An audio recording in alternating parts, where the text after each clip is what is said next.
আপনি কি খুব ক্লান্ত?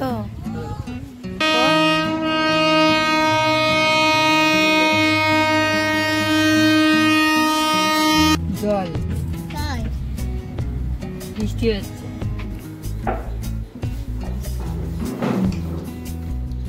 আমাদের বাপের বাড়ি থেকে বিদায় নেওয়ার পালা, আবার চললাম নিজেরাই রান্নাবাড়ি করো।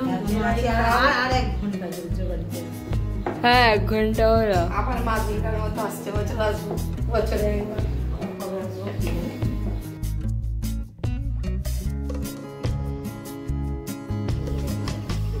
হচ্ছে তো। হ্যাঁ, টাটা টাটা। আবার কি টাটা? দেখাই তো। হ্যাঁ, ছোট ছোট টিপ পড়বি, নালে পড়বি না, বড় হয়ে গেছিস। আসছি, চলো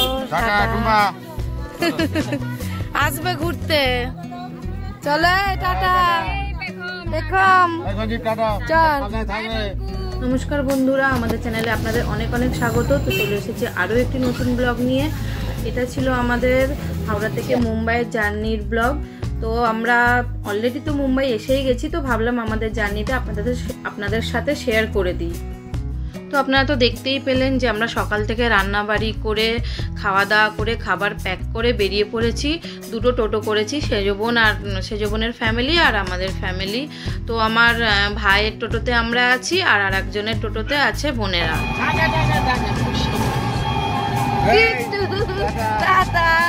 এই যে আমরা চলে যাচ্ছি। টোটো করে যাচ্ছি আমরা বরগাছিয়া, কারণ বরগাছিয়া থেকে আমরা আমতা হাওড়া লোকাল ধরে সিধে হাওড়া যাব। ওখান থেকে মুম্বাই মেল ধরবো, আমাদের সন্ধ্যেবেলা ট্রেন আছে মুম্বাই মেলে, তো সিধে হাওড়াই যাব আমরা। তো বাড়ি থেকে বেরোবার সময় খুবই তো মন খারাপ ছিল, কেননা বাবা মা তো বাড়িতে নেই। আমার মা তো আমাদের ছেড়ে চলে গেছেন, আর 8 বছর হয়ে গেল। আর বাবা ছিল বাড়িতে। তো আমরা যেহেতু সবাই মুম্বাই চলে আসছি, আর মেজো বোনের বাড়িতে বাবাকে আগের দিনে রেখে আসা হয়েছে। আপনি কি খুব ক্লান্ত? তাহলে ব্যাগগুলোকে টানবে। একটু ঘুমিয়ে পড়েছে। আমরা আছি এখন বরগাছিয়া স্টেশন, আমরা যাচ্ছি মুম্বাই, ব্যাক টু মুম্বাই। বরগাছিয়া থেকে যাব হাওড়া, হাওড়া থেকে বম্বে মেল ধরে মুম্বাই। আমার গলা পুরো বসে গেছে।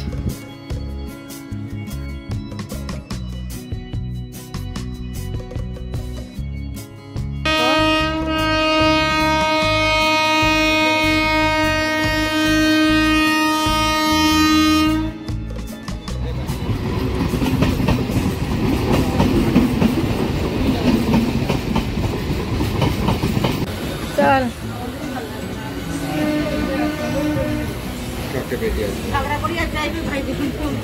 ওটাই।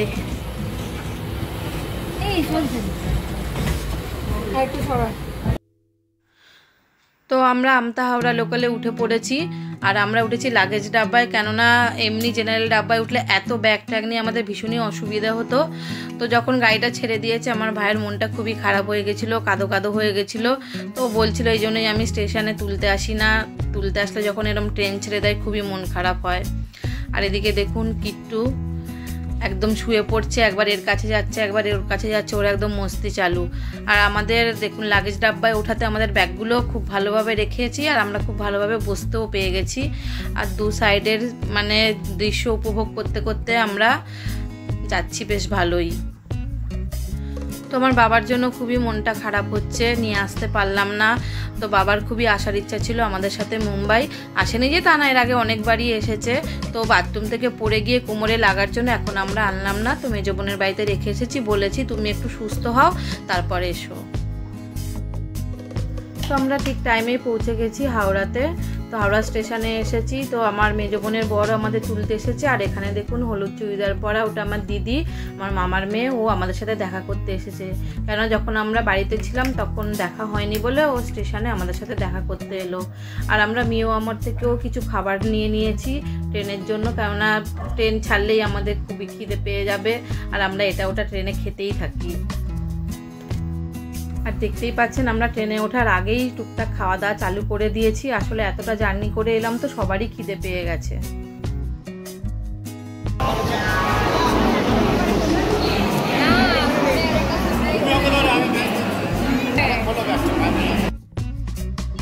এবার আমাদের ট্রেন এসে গেছে, এবার আমাদের যাওয়ার পালা। মনটা ভীষণই খারাপ। আর এদিকে মেজ বোনের বর তুলতে এসেছে, তো ও সেজ বোনের ব্যাগ নিয়ে একটু এগিয়ে যাচ্ছে, কারণ ওর বাচ্চা আছে। আর আমাদের দুজনদের কামরা আলাদা আলাদা, আমাদের হচ্ছে B4-এ আর ওদের হচ্ছে B2-তে। আমরা গেটের কাছে এসে গেছি। আর এই যে সব থেকে বড় ব্যাগটা মেয়ে তুলছে। পুরো রাস্তাটা ওই বড় ব্যাগটাই টেনে টেনে নিয়ে এসে, না ওর পাপাকে দিয়েছে না আমাকে দিয়েছে, বলছে এই ব্যাগটা আমিই নেব। আর এদিকে আমার বড় দু হাতে দুটো ব্যাগ আর পিঠে একটা ব্যাগ নিয়ে উঠছে। ছেড়ে দিয়েছে, চলো দেখি সড়ক।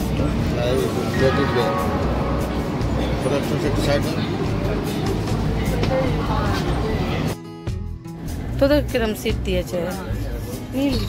যেমন হয় এই কি টুলি মাছি, যা পরে দিয়ে আসবো। টাটা করে দে। মাছি মেচো, মেচো কই? হ্যাঁ তোদেরও এই। Bye bye bye bye. আচ্ছা আসছি একটু পরে, যা। আমাদের গাড়ি তো টাইমে ছেড়ে দিয়েছে, তো মেজ বোনের বর গাড়ি ছাড়া মাত্রই ও চলে গেছে। আর এদিকে দেখুন আমরা কখনো কিট্টুদের কাছে আসছি আর কিট্টুরা আমাদের কাছে গেছে, তো আমরা টাইম পাস করছি, যেহেতু একটা বগিই ছাড়া আমরা যাতায়াত করতেই থাকছি এরকমভাবে।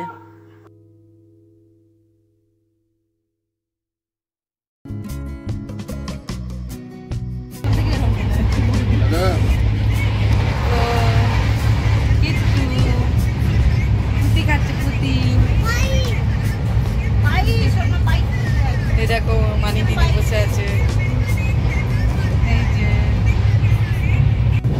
তো রাত হয়ে গেছে, এবার আমরা ডিনার করে শুয়ে পড়বো।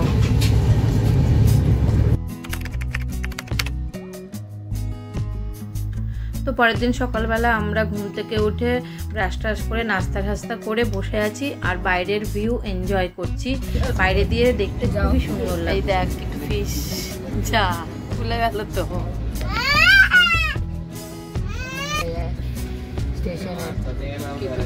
হ্যাঁ তোর বাবা দেখ ওই লাল ব্যাগ, আমি দেখি প্ল্যাটফর্ম দাঁড়িয়ে তোর বাবা ব্যাগটা আনে। তো আমাদের গাড়ি এবার ঢুকছে নাগপুর। তো হঠাৎই রোদ থেকে দেখছি এখানে বৃষ্টি চালু হয়ে গেছে জোরে, কেননা সকাল থেকে কোথাও মেঘলা ছিল না, ভালোই রৌদ্র ছিল। তো হঠাৎ নাগপুর ঢুকতে ঢুকতেই দেখছি বেশ মেঘ করেছে আর খুব জোরে বৃষ্টি হচ্ছে। তো এখনো পর্যন্ত ট্রেন আমাদের খুব বেশি লেট না, 1 ঘন্টা মতো লেট আছে। 1 ঘন্টা লেটে নাগপুর ঢুকেছে ট্রেন। আমরা যখন মুম্বাই থেকে কলকাতা যাই তখন আমাদের ট্রেন প্রায় 5 ঘন্টা লেট ছিল, আর এখন পর্যন্ত এই ট্রেনটা 1 ঘন্টা লেট আছে। এবার মুম্বাই পৌঁছাতে পৌঁছাতে জানি না কতটা লেট হবে, কেননা এখন ট্রেনগুলো খুবই লেট হচ্ছে। আর মুম্বাই থেকে কলকাতা যখন যাচ্ছিলাম যতটা আনন্দে ছিলাম আমরা, আর এখন ফেরার সময় ঠিক ততটাই মন খারাপ আমাদের।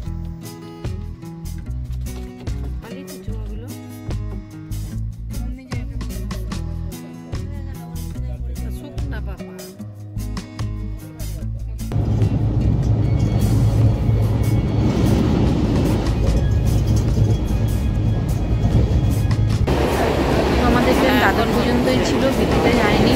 আমরা দাদরে 8টা নাগাদ নেমেছি, 3 ঘন্টা মতো লেট ছিল। আর এদিকে আমরা লোকাল ট্রেন ধরেছি, আর মেয়ের খুবই শরীর খারাপ ছিল।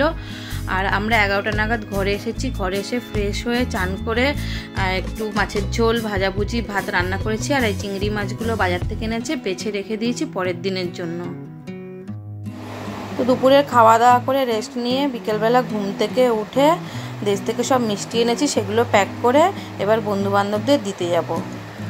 তাহলে ভিডিওটি আজকে এখানেই শেষ করছি, দেখা হচ্ছে পরবর্তী ব্লগে।